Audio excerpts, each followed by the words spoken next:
রেগে গেলেন তো হেরে গেলেন, আমার কথায় আবার রেগে যাইয়েন না। আমাদের মাননীয় নেত্রী শেখ হাসিনা যখন ছিলেন তখন আমরা দেখতাম শুধু শুধু মেগা প্রকল্প, ওনার সেই অবদানগুলো পদ্মা সেতু বলেন, এলিভেটেড এক্সপ্রেস বলেন, ঢাকা শহরের মেট্রো রেল বলেন, হাইওয়ে 4 লেন 6 লেন রাস্তা বলেন, হ্যাঁ, ফ্লাইওভার বলেন, টানেল বলেন, হ্যাঁ, তারপর পারমাণবিক বিদ্যুৎ কেন্দ্র রূপপুরের ওইটা বলেন, ইত্যাদি ইত্যাদি শত শত মেগা প্রকল্প তিনি করে গেছেন। ওইগুলো আমরা দেখতাম কবে কোন প্রকল্প কাজ শুরু হবে, কবে শেষ হবে, কবে মানুষ সুযোগ সুবিধা নিবে, বা ঢাকা এয়ারপোর্ট বলেন। এখন আমরা কি দেখি?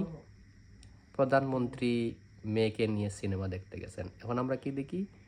প্রধানমন্ত্রী অটিস্টিকের গাড়িতে চললেন, প্রধানমন্ত্রী নিজে ড্রাইভ করে গাড়ি চালিয়ে চীনমন্ত্রী সম্মেলনে গেলেন, হ্যাঁ, প্রধানমন্ত্রী হেঁটে অফিসে গেলেন, এই সকল নিউজ। প্রিয় ভাইয়েরা, আমরা চাই আমাদের নেত্রী যেভাবে বাংলাদেশকে একটি স্মার্ট বাংলাদেশে রূপান্তর করে গিয়েছিলেন, ওইভাবে আরও সুদূর প্রসারী প্রকল্প আমরা দেখতে চাই দেশের উন্নয়নে। নেত্রীর কপি অ্যাটলিস্ট করে আমরা বেশ কয়েকটি মেগা প্রকল্প দেখতে চাই এবং পরিকল্পনা।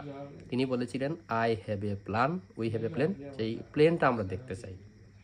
সো আবার বলতেছি, রেগে যায়েন না, আমরা সমালোচক, সমালোচনা করতে ভালোবাসি, আর আমাদেরও সমালোচনা মানুষ করুক, এটাও ভালোবাসি, কারণ সমালোচক আমার পরম বন্ধু।